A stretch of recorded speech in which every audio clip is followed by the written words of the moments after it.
Hi friends, welcome to కొత్తగా చందమామ కథలు. ఈరోజు మనం రాజద్రోహం అనే కథ చెప్పుకుందాం. పూర్వం డంకన్ అనే రాజు స్కాట్లాండ్ దేశాన్ని పరిపాలిస్తూ ఉండేవాడు. ఆయన కింద ఉన్న సామంతుల్లో గ్లామిస్కు ప్రభువైన మాక్బెత్ ఒకడు. అతను రాజుగారికి చాలా దగ్గర బంధువు కావడమే కాకుండా అనేక యుద్ధాల్లో సాటిలేని పరాక్రమం చూసి రాజుగారి అభిమానం సంపాదించుకున్న వ్యక్తి. రాజుగారి కింద సామంతుగా ఉన్న మరొక సామంతు కాడర్ ప్రభువు. ఇతను పైకి ఎంతో రాజభక్తి నటిస్తూ రాజద్రోహం తలపెట్టి కుట్ర చేశాడు. ఈ కుట్ర ఫలితంగా నార్వే దేశం నుంచి సేనలు భారీ ఎత్తున స్కాట్లాండ్ పైకి దండెత్తి వచ్చాయి. ఈ సేనలను ఎదుర్కొనడానికి మ్యాక్బెత్ తమ సేనలతో బయలుదేరాడు. కానీ అతని వెంట బ్యాంకో అనే సేనాని కూడా ఉన్నాడు. నార్వే సేనలకు స్కాట్ సేనలకు తీవ్రమైన యుద్ధం జరిగింది. చిట్ట చివరికి మాక్బెత్ పరాక్రమం వల్ల యుద్ధభూమి నుంచి శత్రుసేనలు చెదిరి పారిపోయాయి. ఈలోపుగా కాడర్ ప్రభు చేసిన కుట్ర బయటపడింది. ఆయన తన నేరం ఒప్పుకున్నాక ఆయన్ను ఉరితీశారు. ఇదే సమయానికి మాక్బెత్ యుద్ధభూమి నుంచి విజయుడై వస్తున్న వార్త తెలియవచ్చింది. రాజుగారు పరమానందభరితుడయ్యాడు. మాక్బెత్ను కాడర్కు కూడా ప్రభువుగా చేస్తాను అని ప్రకటించాడు. యుద్ధభూమి నుంచి బాంకోతో సహా తిరిగి వస్తున్న మాక్బెత్కు ఈ సంగతి తెలియదు. అకస్మాత్తుగా వారు ఒక బీడు దాటి వస్తూ ఉండగా ఒక ముగ్గురు ముసలమ్మలు ప్రత్యక్షమయ్యారు. వారిలో ఒకతే గ్లామిస్ ప్రభువుకు జయం అని మాక్బెత్ను సంబోధించింది. రెండో ఆమె కాడర్ ప్రభువుకు జయం అన్నది. మాక్బెత్ చెవులకు ఈ సంబోధన అర్థం కాలేదు. కాడర్ ప్రభువు కుట్ర చేసిన సంగతి కూడా అతను ఎరగడు. మూడవ ముసలామె కాబోయే మహారాజుకు జయం అన్నది. మాక్బెత్ ఈ మాటను ఏమాత్రం నమ్మలేకపోయాడు. రాజుగారికి ఇద్దరు ఈడొచ్చిన కొడుకులున్నారు. రాజ్యం వారికి పోతుంది కానీ తనకు రావడం అసంభవం. మాక్బెత్ను ఈ విధంగా సంబోధించిన ముసలమ్మలు బాంకోను కూడా సంబోధించారు. మాక్బెత్ కంటే తక్కువ వాడివి కానీ ఎక్కువ వాడివి కూడా, అంతకంటే అదృష్టహీనుడివై కూడా ఎక్కువ అదృష్టవంతుడివి. నువ్వు రాజువు కాకపోయినా నీ సంతతి వాళ్ళు రాజులవుతారు అన్నారు ముసలమ్మలు. మీ మాటలు నాకు కొంచెం కూడా అర్థం కావడం లేదు. నేను గ్లామిస్ ప్రభువునన్న మాట నిజమే, కానీ క్యాడర్ ప్రభువుని ఎలా అవుతాను? నాకు రాజ్యం ఎలా వస్తుంది అని మాక్బెత్ అడుగుతూ ఉండగానే ముసలమ్మలు అంతర్ధానమయ్యారు. ఈ వింత చూసి సేనానులిద్దరూ నివ్వెరపోయారు. ఇంతలో రాజభటులు అక్కడికి వచ్చారు. కాడర్ ప్రభువుకు జయం అని మాక్బెత్ను సంబోధించారు. జరిగిన సంగతి వినగానే మాక్బెత్కు ముసలమ్మల మాటలపై గురి కుదిరింది. తాను రాజు కూడా నిజంగానే అవ్వచ్చేమో అనిపించింది. అతని హృదయంలో రాజద్రోహపు బీజం నాటుకుంది. అతను దారిలో తనకు ముసలమ్మలు కనిపించి చెప్పిన విషయాలన్నీ ఉత్తరం రాసి భార్యకు పంపాడు. అతని భార్య ఆ ఉత్తరం చూసుకుని సంతోషించింది. ముసలమ్మలు చెప్పినట్టే మాక్బెత్ కాడర్ ప్రభు అయ్యాడు కనుక స్కాట్లాండ్కు రాజు కూడా అవుతాడు. ఇక డంకన్ను హత్య చేయడమే తరువాయి. ఆ హత్య ఎలాగైనా జరిగి తీరాలని మాక్బెత్ భార్య నిర్ణయించుకుంది. మాక్బెత్ రాజధానిలో రాజుగారిని చూసి ఆయన ప్రశంసలు అందుకున్నాడు. రాజుగారు తన సామంతులందరినీ ఒకసారి చూసి వచ్చే ప్రయాణం మీద బయలుదేరి ఒక రాత్రి మాక్బెత్ ఇంట్లో విశ్రమించి మర్నాడు తిరిగి ప్రయాణం సాగించాలని నిశ్చయించాడు. ఆయన ఆతిథ్యానికి ఏర్పాట్లు చేయడం కోసం ముందుగా మాక్బెత్ తన భవనానికి తిరిగి వచ్చాడు. డంకన్ని చంపి రాజు కావడానికి మాక్బెత్కు ఇది చాలా గొప్ప అవకాశం. ఈ విషయం భార్యాభర్తలిద్దరూ రహస్యాలోచన చేశారు. రాజు కావాలన్న కాంక్ష తీవ్రంగా ఉన్నప్పటికీ రాజుగారిని చంపడానికి మాక్బెత్ చంపాడు. రాజుగారు తనకు దగ్గర బంధువు, పరమసాత్వికుడు, మంచివాడు. మాక్బెత్ను ఎంతో అభిమానంగా చూసేవాడు. కానీ మాక్బెత్ భార్య మాత్రం ఏమాత్రం వెనకాడలేదు. ఆమె ఈ హత్య జరిగే తీరాలని నిశ్చయించుకుంది.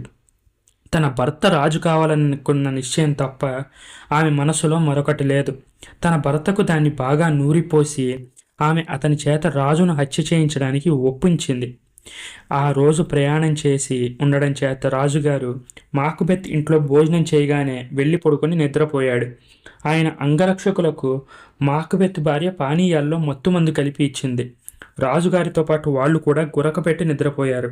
సరిగ్గా అర్ధరాత్రి వేళ మాక్బెత్ రాజుగారి పడగదికి వెళ్ళి ఆయన అంగరక్షకుల కత్తులతో రాజుగారిని హత్య చేసి ఆ కత్తులను తిరిగి వారి పక్కనే ఉంచి తన భార్య వద్దకు వచ్చి పని పూర్తి చేశాను అని అన్నాడు.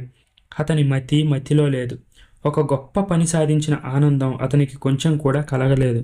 రాజుగారు తన అనుచరులతో తనను తెల్లవారుజామునే లేపమని చెప్పి ఉన్నాడు. ఆయన వెళ్ళి తలుపు తట్టారు. మాకుబెత్ అతని భార్య అప్పుడే నిద్రలేచిన వారిలా వెళ్ళి తలుపు తెరిచారు. శయ్యాగారంలో ఆయన అనుచరులకు రాజుగారి కళేబరం కనిపించింది. నెత్తురు కత్తులు పక్కన పెట్టుకుని నిద్రపోయే రాజుగారి అంగరక్షకులే హత్య చేసినట్టు భావించిన వాళ్ళలాగా మాకుబెత్ వారిద్దరిని అప్పటికప్పుడే చంపేశాడు. ఈ కలవరంతో రాజుగారి పరివారంలో ఉన్న వారంతా నిద్రలేచారు. రాజుగారిని ఎవరో దారుణంగా హత్య చేశారని వారికి తెలిసిపోయింది. రాజుగారి కొడుకులిద్దరూ కూడబలుక్కున్నారు. ఎవరో రాజరికానికి చిచ్చు పెట్టి అందులో నాన్నగారిని ఆహుతి చేశారు. ఈ చిచ్చు ఇంతటితో చల్లారేది కాదు, బతికుంటే బలుసాగు తినవచ్చు అనుకుని వారు ఎవరితోనూ చెప్పకుండా పారిపోయారు. పెద్దవాడు యువరాజు అయిన మాల్కోమ్ అనేవాడు ఇంగ్లాండ్కు వెళ్ళిపోయాడు. రెండోవాడు ఐర్లాండ్కు పారిపోయాడు. వారిద్దరూ పారిపోవడం మాకుబెత్కు చాలా లాభించింది. ఎందుచేతనంటే రాజుగారి వెంట ఉన్న సామంతుల్లో ఏ ఒక్కడు కూడా ఈ హత్యను అంగరక్షకులు బుద్ధిపూర్వకంగా చేశారని నమ్మలేదు. కానీ రాజుగారి కొడుకులు వారికి లంచం పెట్టి తమ తండ్రిని హత్య చేయించి తమ నేరం బయటపడుతుందన్న భయంతో పారిపోయారని నమ్మడం తేలికైంది. అంతేకాక రాజుగారి అనంతరం ఎవరు రాజు కావాలన్న సమస్య కూడా లేకుండా పోయింది. రాజకుమారులు పరారీ అయిపోయారు. సామంతుల్లో మాకుబెత్ కంటే రాజుగారికి ఆత్మీయుడు, రాజు కాదగినవాడు మరొకడు లేడు. మాకుబెత్ స్కాట్లాండ్కు రాజుగా పట్టాభిషిక్తుడయ్యాడు. ఆయన భార్య రాణి అయింది. ముసలమ్మల జోస్యం ఫలించింది. మాకుబెత్ ఎందుకైతే రాజద్రోహం చేశాడో అది సిద్ధించింది. కానీ మాకుబెత్ కష్టాలు తగ్గడానికి బదులుగా హెచ్చసాగాయి. అతన్ని అంతరాత్మ వేధించడమే కాకుండా అనుమానాలు కూడా వేధిస్తున్నాయి.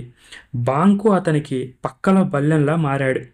మాకుబెత్ నిర్దోషి అని అందరూ అనుకున్నప్పటికీ బాంకో సులువుగా నిజం ఊహించగలడు. ఎందుకంటే ముసలమ్మలు తనకు జోస్యం చెప్పినప్పుడు అతను పక్కనే ఉన్నాడు. అదిలా ఉండగా నేనింత దారుణ హత్య చేసి రాజ్యం సంపాదించింది బాంకో పిల్లలకు అప్పగించడానిక అని మాక్బెత్ బాధపడసాగాడు. బాంకోను అతని కొడుకును హత్య చేస్తే తప్ప మాకుబెత్కు మనశ్శాంతి కలిగేలా కనిపించలేదు. ఆయన 2-3 హంతకులను పిలిపించి వారితో మాట్లాడి ఉంచాడు. తర్వాత ఒకనాటి రాత్రి తన భవనంలో విందు ఏర్పాటు చేసి దానికి సామంతులందరినీ ఆహ్వానించాడు. బాంకోను అతని కుమారుణ్ణి కూడా ఆహ్వానించాడు. ఆ రాత్రి బాంకో అతని కుమారుడు విందుకు వస్తుండగా మాక్బెత్ పెట్టిన హంతకులు చీకట్లో బాంకోపై పడి పొడి చేశారు. కానీ బాంకో కొడుకు పారిపోయాడు. ఇది కూడా మాక్బెత్కు లాభించింది. ఎందుకంటే బాంకోను హత్య చేసి పారిపోయింది అతని కొడుకే అని మాక్బెత్ సామంతులను నమ్మించగలిగాడు. అయితే ఆ రాత్రి విందు జయప్రదంగా సాగలేదు. మాక్బెత్ తన ఆసనంలో కూర్చోబోతుండగా అతనికి బాంకో ఆకారం కనిపించింది. ఎవ్వరికీ కనిపించని ఆ బాంకోతో మాక్బెత్ నేను నిన్నేమీ చేయలేదు, నన్ను చూసి తలాడించకు అని కేకలు పెట్టాడు. అందరూ నిర్ఘాంతపోయి ఏమిటి మహారాజా అని అడిగారు. నా భర్తకు ఒక్కొక్కసారి ఇలాంటి వికారం కలుగుతూ ఉంటుంది. ప్రశ్నలతో ఆయన్ని రెచ్చగొట్టకండి. దయచేసి ఈ పూటకు మీరంతా వెళ్ళిపోండి. ఆయనే తిరిగి మామూలు మనిషి అవుతారు అంటూ మాక్బెత్ భార్య అందరినీ పంపేసింది.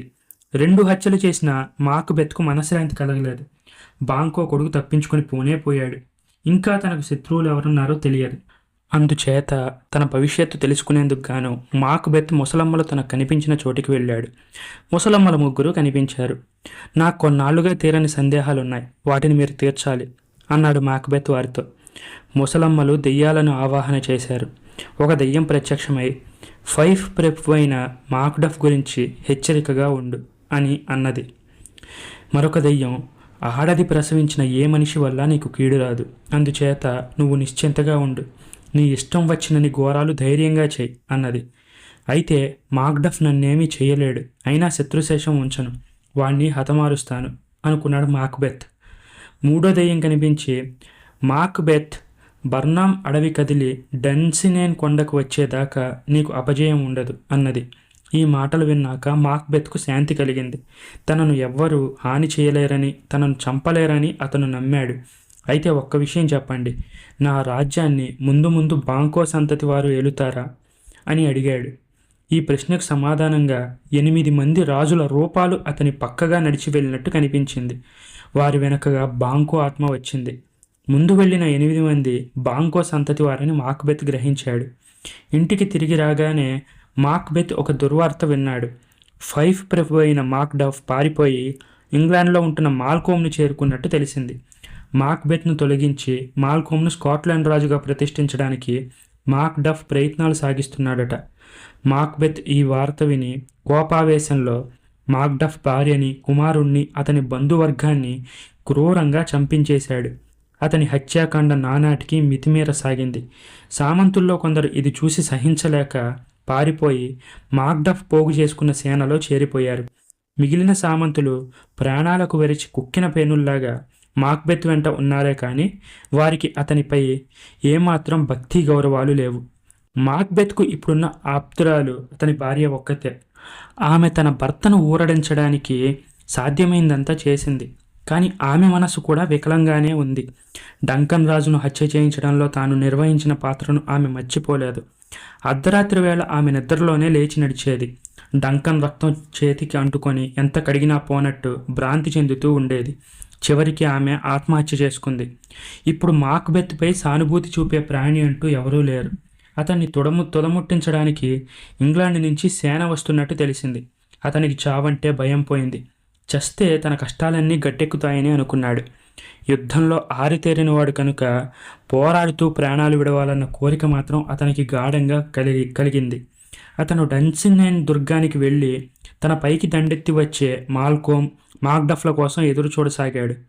ఒకనాడు నౌకరకుడు వచ్చి మాక్బెత్తో, మహారాజా, వింత ఏమని చెప్పను, బర్నామ్ అడవి మన కేసి కదిలి వస్తుంది అన్నాడు. మాక్బెత్ ఈ మాట విని నిర్ఘాంతపోయాడు. ఈ అసంభవం ఎలా సంభవమైందో చూడడానికి బయటకు వచ్చాడు. జరిగిందేంటంటే, తమ బలాలు ఎంత ఉన్నది మాక్బెత్కు తెలియరాకుండా ఉండాలనే ఉద్దేశంతో మాల్కోమ్ తన సైనికులతో, మీరు ఈ అడవిలో చెట్ల కొమ్మలు నరికి వాటిని పట్టుకొని దుర్గం కేసి నడవండి అని హెచ్చరించాడు. సైనికులు అలానే చేశారు. మనుషులు కనిపించకుండా అరణ్యం కదిలి వస్తుండడం చూడగానే మాక్బెత్ దెయ్యాల జోస్యం నిజం కాబోతుందని, తన ఆట కట్టయిందని తెలుసుకున్నాడు. త్వరలోనే మాక్బెత్ వెంట ఉన్న కొద్దిపాటి బలాలకు మాల్కోమ్ తెచ్చిన సేనలకు యుద్ధం జరిగింది. ఈ యుద్ధంలో మాక్డఫ్ మాక్బెత్ను వెతుక్కుంటూ వచ్చి అతన్ని నానా మాటలు అని యుద్ధానికి సవాల్ చేశాడు.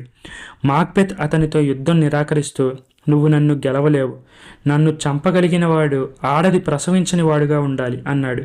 నన్ను ఏ ఆడది ప్రసవించలేదు. నేను నా తల్లి గర్భం నుంచి నెలలు నిండక ముందే బలాత్కారంగా తీశారు. అందుచేత నీ మృత్యుదేవతను నేనే అన్నాడు మాక్డఫ్. మాక్బెత్కు అప్పటికి కళ్ళు విచ్చుకున్నాయి. అతను మాక్డఫ్తో యుద్ధం చేసి ప్రాణాలు విడిచాడు. కాలక్రమాన బాంకో సంతతి వారు స్కాట్లాండ్కు రాజులయ్యారు. వారిలో ఆఖరి వాడైన 6వ జేమ్స్ స్కాట్లాండ్తో పాటు ఇంగ్లాండ్కు కూడా రాజు కావడం వల్ల ఆనాటి నుంచి ఆ 2 దేశాలు ఏకఛత్రం కిందకి వచ్చాయి. ఈ కథ మీకు నచ్చినట్లయితే దీన్ని లైక్ చేయండి, మీ ఫ్రెండ్స్ అందరికీ షేర్ చేయండి. అలాగే మన ఛానల్ని సబ్స్క్రైబ్ చేసుకోవడం మాత్రం అస్సలు మర్చిపోకండి. Thank you friends.